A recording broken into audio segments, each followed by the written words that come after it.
बहुत चालाक और सुलझी हुई औरत है जिसने अपने घर को अभी तक बांधे रखा है। कोकिला अपनी तीनों बहुएं स्नेहा, प्रीति और मीनू को भी अपने ही सांचे में ढालना चाहती है। एक रोज कोकिला का पति सुरेश उससे कहता है, मैं सोच रहा था कि अपने जीते जी तीनों बेटों का बंटवारा कर दूं, नहीं तो मरने के बाद तीनों आपस में लड़ेंगे। वैसे भी तीनों की आजकल की बहू है, तुम देखना कुछ ही दिनों में अलग अलग होने की बात करेंगी। आजकल तो सब सिंगल फैमिली रहना चाहते हैं। लड़ाई हो तीनों में, इससे अच्छा है कि हम शांति से ही सब कर दें। बंटवारा? बिल्कुल नहीं। मेरे इस घर का बंटवारा कभी नहीं होगा। ना ही मेरे तीनों बेटे अलग रहेंगे। तीनों एक दूसरे की ढाल है। मैं तीनों बहुओं को ऐसी शिक्षा दूंगी कि तीनों अलग होने का नाम ही नहीं लेंगी। चलो देखते हैं फिर। स्नेहा की शादी को 4 साल, प्रीति की शादी को 2 साल और मीनू की शादी को अभी 1 ही साल हुआ था। उम्र कम होने के कारण तीनों आपस में अच्छे से और बहनों की तरह रहती हैं। सब कुछ अच्छा चल रहा था और मीनू अभी अपने ग्रेजुएशन के फाइनल ईयर का एग्जाम दे रही होती है। जिस रोज उसके एग्जाम का आखिरी दिन होता है, मीनू अपनी दोस्त हेमा से कहती है, यार इसके बाद कुछ सोचा है तूने? आगे क्या करेंगे? मुझे तो कुछ समझ में नहीं आ रहा। तू आगे की ना सोची मत। तुझे काम से फुर्सत भी है क्या? जॉइंट फैमिली में जो रहती है। मैं सिंगल अपने पति के साथ रहती हूँ। आराम से एमबीए में एडमिशन लेकर बाहर चली जाऊंगी पढ़ने। तू या तो पढ़ाई छोड़ दे या अपने परिवार से अलग हो जा।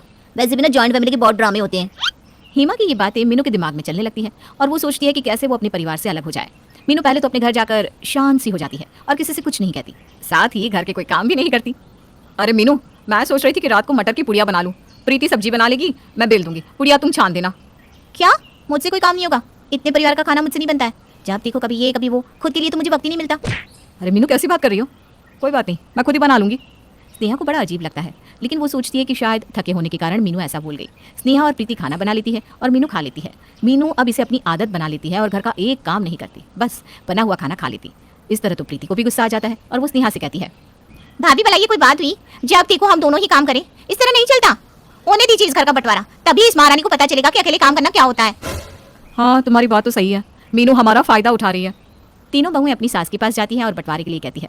ये सुनकर कोकिला आराम से तैयार भी हो जाती है। ठीक है, तुम तीनों यही चाहती हो तो यही सही, मैं कर देती हूँ बंटवारा। कल शाम को सबके सामने बंटवारा हो जाएगा। मीनू के चेहरे पर खुशी छा जाती है। ठीक है मम्मी जी। अगले दिन कोकिला अपने तीनों बेटों और बहुओं को बुलाती है और सुरेश के सामने घर का बंटवारा कर देती है। इस घर में 3 फ्लोर है, तीनों एक एक फ्लोर ले लो, अपना बनाओ और अपना खाओ। तभी मीनू बोल पड़ती है, मम्मी जी, ज्वेलरी और तिजोरी की रखी इतने डायमंड और पैसों का बंटवारा? हाँ मम्मी जी, उसका भी तो बंटवारा करना होगा ना। उसका कोई बंटवारा नहीं होगा, तिजोरी किसी एक को ही मिलेगी। तिजोरी की चाबी उसी को मिलेगी जो मेरी परीक्षा में खरा उतरेगी। ये चाबी तो मैं जीत के रहूंगी। उसके लिए क्या करना होगा मम्मी जी? तुम तीनों को गूंद के लड्डू बनाने होंगे। जिसका लड्डू परफेक्ट होगा वही तिजोरी की चाबी की हकदार होगी। क्या? इतना हल्का? मतलब सिर्फ लड्डू बनाना? ये तो मैं 2 मिनट में बना दूंगी। मैं भी तुरंत बना लूंगी।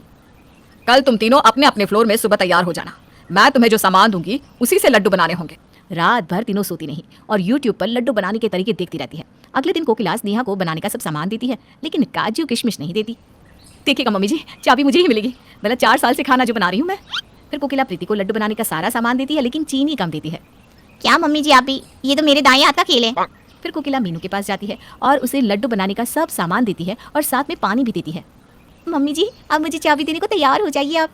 कोकिला तीनों से कुछ नहीं कहती और मन ही मन मुस्कुरा कर अपने कमरे में चली जाती है। उधर तीनों लड्डू बनाने में जुट जाती हैं। मैं तो भूल ही गई, घी कितना लेना है। YouTube ऑन कर लेती हूँ, कौन सा मम्मी जी देख रही हैं। उधर प्रीति और मीनू भी YouTube ऑन कर लेती है, फिर भी उन्हें समझ में नहीं आता कि क्या और कितनी मात्रा में लें। चीनी का तो अंदाज़ा ही नहीं लग रहा, मैं सारी ही डाल देती हूँ। उधर मीनू सोचती है, मम्मी जी ने पानी क्यों दिया?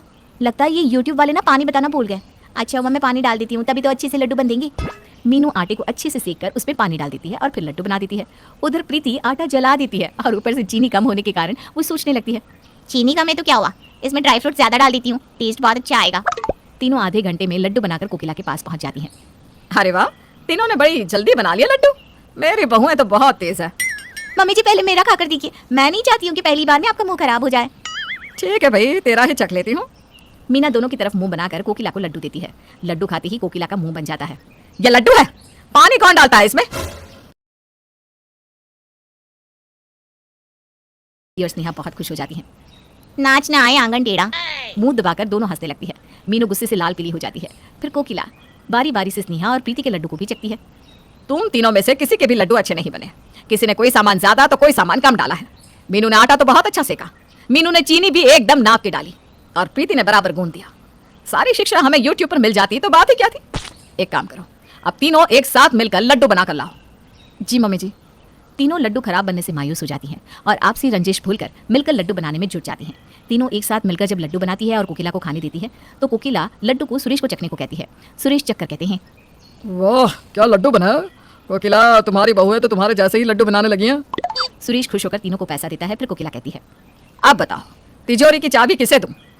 कोकिला के इतना कहते ही तीनों कोकिला के पैर पर गिर जाती है और कहती हैं, हमें चाबी नहीं चाहिए, हमें चाबी नहीं चाहिए, हमें चाबी नहीं चाहिए।